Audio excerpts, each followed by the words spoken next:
qui est intéressant, c'est de revenir à la genèse de ce projet. Quartier des Navigateurs, grand ensemble des années 60-70, qui est un urbanisme planifié, assez arbitraire, qui s'impose au milieu d'un champ à tous.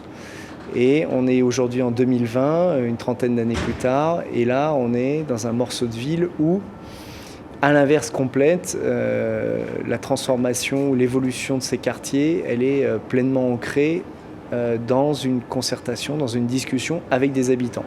C'est une chance parce que ces habitants, c'est d'abord leur quotidien, c'est leur... Pour certains, ils y ont fait toute leur vie, ils ont vu leurs enfants grandir, ils sont aussi très souvent attachés, pas simplement à leur lieu de vie, mais aussi à tout l'environnement et au-delà du simple lieu de vie, mais à leur quartier. Et donc on a la chance d'avoir ici des habitants, des gens qui n'ont pas la pratique de fabrication de comment se fait à la ville, mais qui ont une vraie vision de leur quotidien.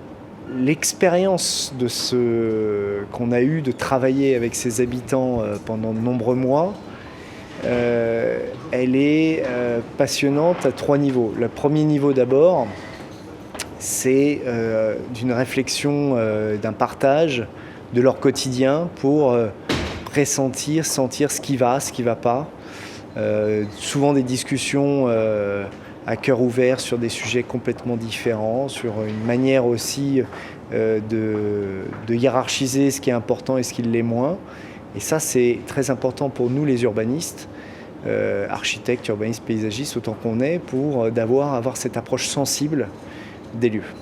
Le deuxième champ sur lequel on a vraiment été agréablement surpris, c'est sur la possibilité que nous offraient les décideurs politiques, les techniciens, les responsables de la ville, de pouvoir rentrer en dialogue sur le projet.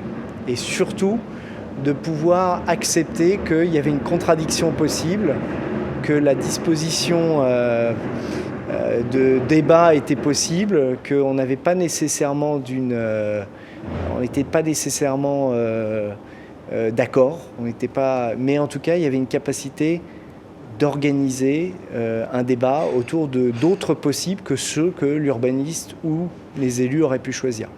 Et puis il y a un troisième aspect qui est très passionnant dans tout ça, c'est qu'une fois qu'on a construit les scénarios, qu'on les a débattus, c'est que c'est le choix. Le choix, il est offert et à un moment donné, la décision, elle se construit avec les habitants.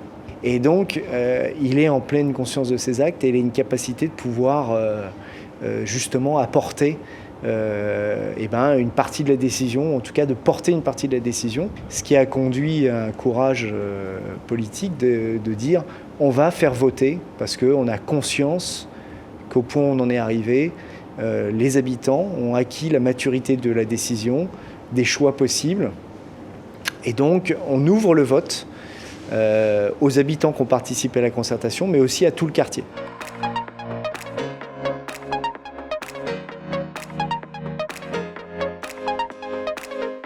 La démarche qui est très innovante ici, d'intégrer dès le début, dès la première démarche d'appropriation des lieux, les usagers, les habitants, mais aussi tous les acteurs ici, a vraiment permis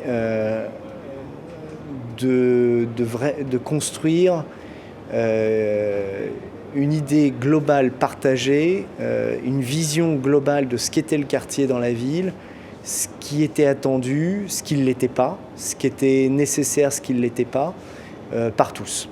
Et donc, l'idée générale étant partagée par tous, c'est à un moment donné une forme de maturité de l'idée, une forme d'acceptation par tous de ce qu'on veut ici pour les 15, 20, 50 ans à venir,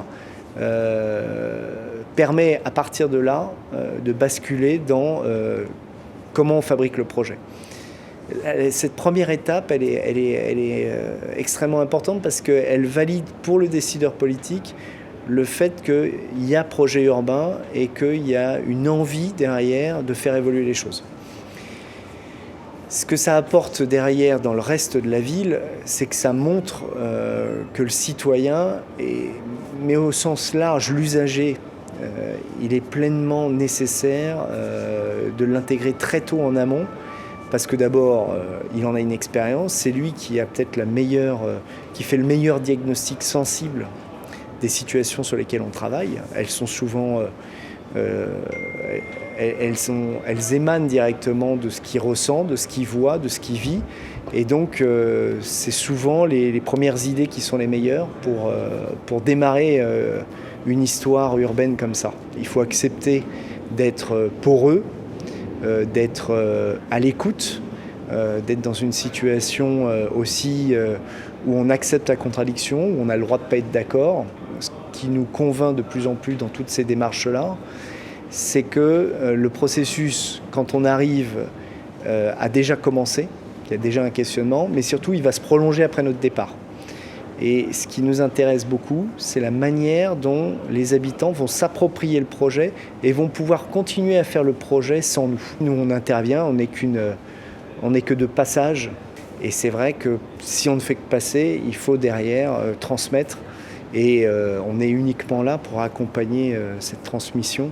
Ce qui amène derrière aussi que dans les temps où la ville après est appropriée par ses habitants, par ses nouveaux habitants ou anciens habitants, ça permet aussi que les décideurs politiques prennent conscience de cette envie, de ce temps long d'être dans un quartier, d'y vivre.